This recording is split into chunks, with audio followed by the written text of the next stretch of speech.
Welcome to Reality Check. I'm Wang Guan. We're living in the era of post-truth politics, an era where everyone is entitled to not just their own opinions, but their own facts. I mean, climate change is a hoax. Obama is Muslim.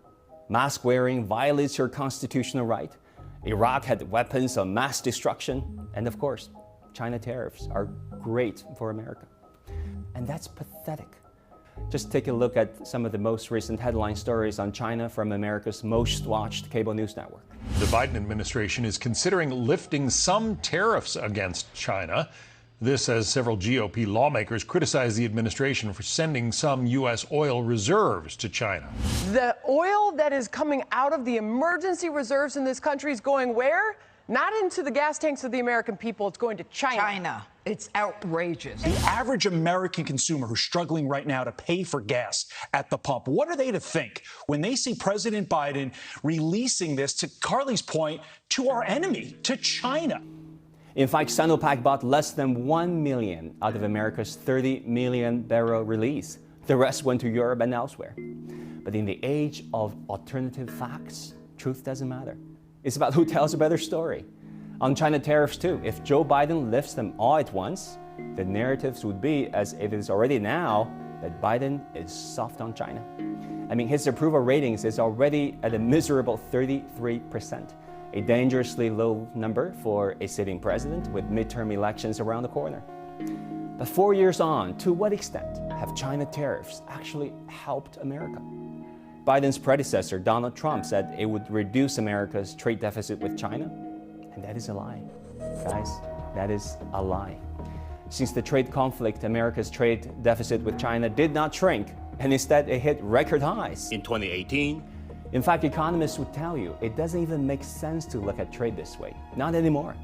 A value-added approach gives you a much clearer picture of what's really happening and who's getting the benefits. For example, companies in Japan, the US, and China collaborate to make a laptop computer.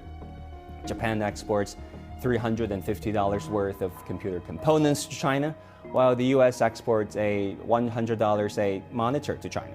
China assembles them all and ships the laptop back to the US for sale at $500. If you use the conventional measure, there is a trade deficit, a loss of $400 for the US, but using value-added measurement, China's real profit is just $50, where $350 went to Japan and $100 to the US. Which measure makes more sense to you? Now, some 30 to 40% of China's exports to America are profits earned by China-based foreign companies or suppliers from other countries. Another assertion 4 years ago was that tariffs would help end China's unfair trade practices such as state subsidies. The thing is, all countries, including the United States, uses industrial policies to promote key domestic industries. Obama gave $500 million to Solyndra, a solar company in California. Trump gave $12 billion in financial aid to American farmers. And Biden, for God's sake, is taking a page straight out of China's playbook and pushed Congress to pass the largest industrial policy legislation in U.S. history to grow the country's strategic industries. Wow. People also say the trade war against China is good for intellectual property protection. That is a very real concern, and a legitimate one. But China's patent courts have progressed over the decades. Foreign plaintiffs are now more likely to win their cases than domestic Chinese firms. Payments for the use of foreign technology have quadrupled since 2005. Chances are, you will not hear these boring trend lines in mainstream media, which are dominated by sensational, if misleading, headlines. Tariffs hurt the heartland. An American NGO estimates that the total cost of Trump's trade war against China has cost America a staggering $121 billion. Based on monthly tariffs or tax on imports Americans have paid so far, every second the trade war drags on costs Americans $810.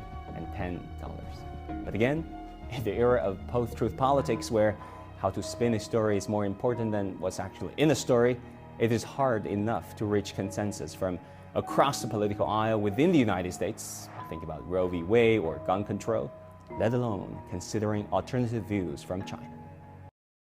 抖音